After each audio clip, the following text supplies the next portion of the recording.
வணக்கம், நான் உங்கள் மோகனா. 27/8/2025 புதன்கிழமை தின தந்தி ஹலோ எஃப்எம்மில் இன்று சிறப்பு நிகழ்ச்சிகள் ஒளிபரப்பு. விநாயகர் சதுர்த்தியை முன்னிட்டு இங்கே பாருங்க, சென்னை ஆகஸ்ட் 27 ஜிவி பிரகாஷ் அவர்கள் எல்லோரும் நிற்கிறார்கள்.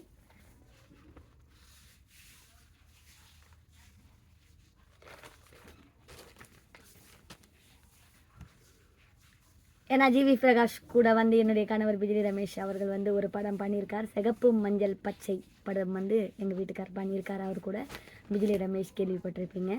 அதில் வந்து நிறைய நடிகர் பேரெல்லாம் இருக்குது. ஆர்கே செல்வமணி அண்ணன் இருக்காங்க, அப்புறமா அக்கா இருக்காங்க, அக்காங்க ஒரு 3-4 அக்காங்க இருக்காங்க, நளினி அம்மா இருக்காங்க,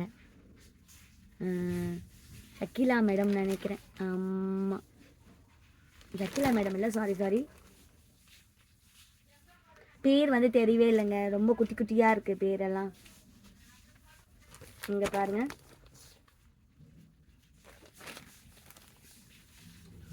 விநாயகர் சதுர்த்தி பண்டிகையான இன்று புதன்கிழமை ஹலோ எஃப்எம்எல் வெற்றி விநாயகர் என்ற தலைப்பில் நாள் முழுவதும் சிறப்பு நிகழ்ச்சிகள் ஒளிபரப்பாகின்றன.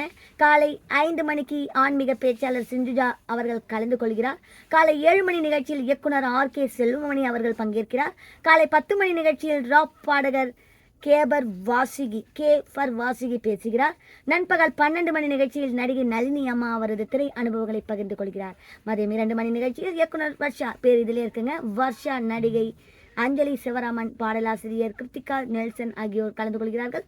மாலை 4 மணி நிகழ்ச்சியில் பின்னணி பாடகி சுபலட்சுமி, பாடலாசிரியர் விஷ்ணு யாதவன் பங்கேற்கிறார்கள். அப்புறம் பாருங்க, மாலை 6 மணி நிகழ்ச்சியில் இசையமைப்பாளர் அவர்கள் நடிகர் ஜிவி பிரகாஷ் அவர்கள் நேர்காணல் இடம்பெறுகிறது. இரவு 9 மணி நிகழ்ச்சியில் குணச்சித்திர நடிகர் நரேன் அவர்கள் பங்கேற்று தனது திரை வாழ்க்கை பற்றி பகிர்ந்து கொள்கிறார்.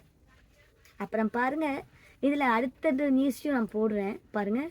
சென்னை ஆகஸ்ட் 27 காலி பெருங்காய டப்பா ஆகிவிடுவார், விஜய் அவர்கள் வேடம் கலைந்து விட்டது என்று அமைச்சர் சேகர் பாபு அவர்கள் பேட்டி கொடுத்திருக்கிறாங்க. காலி பெருங்காய டப்பா போல விஜய் ஆகிவிடுவார், அவரது வேடம் கலைந்து விட்டது என்று அமைச்சர் சேகர் பாபு அவர்கள் தெரிவித்தார். இந்து சமய அறநிலையத்துறை சார்பில் மூத்த குடிமகள் 6 படை வீடுகளுக்கு இலவசமாக அழைத்து செல்லப்படுகிறார்கள். அதன்படி சென்னை கந்தக்கோட்டம் முத்துக்குமாரசுவாமி கோவிலில் அறுபடை வீடு ஆன்மீக பயணத்தின் முதல்கட்ட பயணத்தில் பங்கேற்கும் 199 மூத்த குடிமக்களுக்கு அமைச்சர் சேகர்பாபு அவர்கள் பயண வழி பைகளை வழங்கி ஆன்மீக பயண பஸ்களை கொடியசைத்து தொடங்கி வைத்தார். பின்னர் அவர் நிருபர்களிடம் கூறியதாவது, பாஜக கட்சி தலைவர் நாயனா நாகேந்திரன் ஆரண்டு போய் இருக்கிறார்.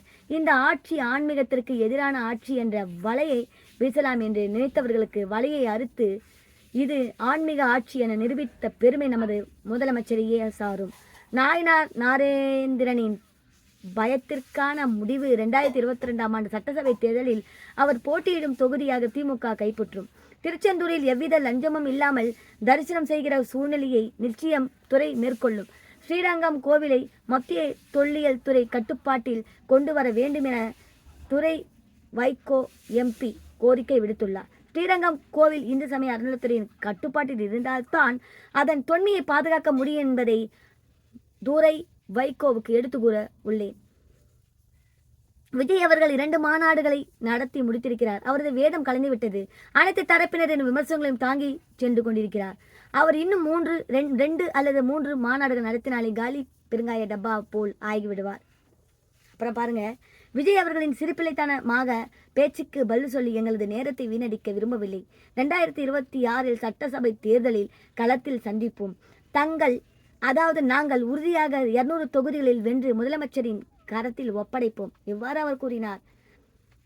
நிகழ்ச்சியில் இந்து சமய அறநிலையத்துறை கமிஷனர் PN ஸ்ரீதர் அவர்கள், கூடுதல் கமிஷனர்கள் டாக்டர் சி பழனி, சே மங்கையர்கரசி உள்ளிட்டோர் பலர் கலந்து கொண்டனர். அண்ணன் சேகர்பாபு அவர்களுக்கு நான் ஒன்று யூடியூப் மூலயமா சொல்கிறேன். விஜய் வேடம் கலைந்து விட்டது, காலி பெருங்காய டப்பா ஆகிவிடுவார் என்று சொல்லிக்கிறீங்க. அவர் உங்களுக்கு தம்பியாக, உங்களுடைய மகனாக மகன் போல் இருக்கும் வயசு. அதனால அவருக்கு நீங்கள் அனுபவத்தை சொல்லிக் கொடுங்கள், உங்களுடைய பக்குவத்தை சொல்லிக் கொடுங்கள். திமுக ஆட்சி எப்படி இருந்திருக்கிறது என்று நீங்கள் சொல்லிக் கொடுங்கள். நீங்கள் எப்படி பேச வேண்டும் என்று அதை சொல்லிக் கொடுங்கள். அதனால் ஒருத்தரை பற்றி இன்னொருத்தர் இகழ்த்தியோ தாழ்த்தியோ பேசக்கூடாது. ஏன்னா அறிஞர் அண்ணா அவர்களும் எம்ஜிஆர் சார் அவர்களும் கலைஞர் கருணாநிதி அவர்கள் எல்லாம் தமிழில் முன்மை என்றவர்கள், முன் பொழிந்தவர்கள். அதனால் ஒருத்தரை பற்றி ஒருத்தரை இகழ்த்தியோ தாழ்த்தியோ பேசவே கூடாது. அவர் உங்களுக்கு தம்பியாகவோ உங்களுக்கு பிள்ளையாகவோ விஜய் அண்ணா அவர்கள் இருக்கிறாரு. அதனால் எல்லாரும் ஒட்டுமொத்தமாக உண்மையாக ஒத்துமையாக இருந்து ஆட்சியை 2026 நல்வழி கொண்டு போங்க. ஒருத்தருக்கு ஒருத்தர் போட்டி, ஈகோ, அதெல்லாம் பொறாமை, வன்மம் இதெல்லாம் இல்லாமல் ஒரு நல்ல ஆட்சியாக அடுத்த 2026 அமையணும்னு நான் இந்த யூடியூப் சார்பில் நான் கண்டிப்பாக கேட்டுக்கிறேன். இந்த நியூஸ் இதோடு முடிகிறது. இத்துடன் வேறொரு செய்தியுடன் நான் உங்களை சந்திக்கும் வரை உங்களிடமிருந்து விடைபெறுவது உங்கள் மோகனா. டாடா பை பை சொல்லி நன்றி, வணக்கம்.